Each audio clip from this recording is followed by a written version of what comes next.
families. Now, special guest in studio with Matt for our Thursday morning newsmaker. Hey, Matt.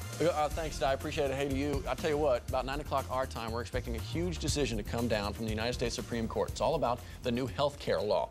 Chances are you've had your opinion made up a little bit by now. There, see it, live picture from our nation's capital out there, and what we expect to come out of that building today could reshape health care in our country, just as it did when the law was passed not too long ago. With us this morning from the Louisiana Budget Project, a policy analyst, Steve Spires. Good to see you this morning, sir. Morning. Thanks for having me. Thank you for being with us. This is huge. Actually, first, let's kind of get into it. The guts of the law. When we talk about what it could mean for Louisiana's uninsured, what could it mean for those thousands of folks? Well, the law does a few major things. Right now, about 1 in 4 Louisianans under the age of 65 adults are uninsured. Okay. So the law is going to deal with this in a few ways. It's going to expand the Medicaid program up to a higher income level, so a lot of working poor folks who maybe have a job but can't afford insurance will qualify. It's going to set up a new marketplace where small businesses will be able to purchase health insurance and access some federal tax credits. And it's also going to put in place a number of new kind of protections and consumer rules regarding health insurance for everybody. There's a lot of small businesses across the country saying right now, I'm going to go bankrupt because of this. This is going to shut me down. If I am forced to pay for medical coverage for all my employees now, this is going to ruin me. There's a lot of that sentiment going on across the country right now.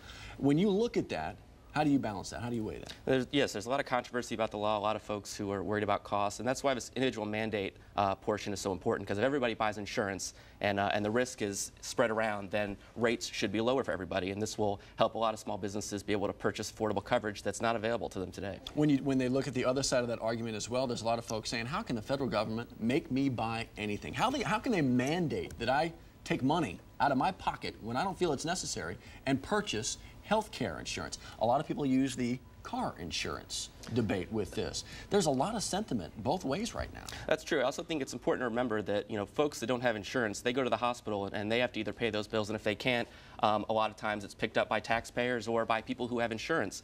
So, there's a lot of room in the system to wring out that kind of waste, and, part of the Affordable Care Act would provide tax credits to lower income folks to help them afford insurance, which should offset that cost concern.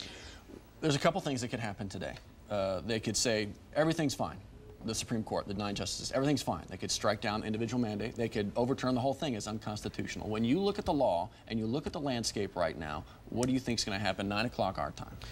There are so many options here, and I don't think anybody really knows. It's going to be very anticipated. We could see 4, 5, 6, 7 different kind of opinions and different different parts of this, because there's so many parts of this law, and that's going to be one of the big things to look for is what parts are upheld. Is it all upheld? If some parts are struck down, what parts are struck down? There's going to be a lot to go through this morning. And here's the thing. You think of the U.S. Supreme Court having the ultimate say, and of course they do. But whatever the decision is today, it truly is just the beginning of what's to come. Things will be revamped. It can reshape the political debate.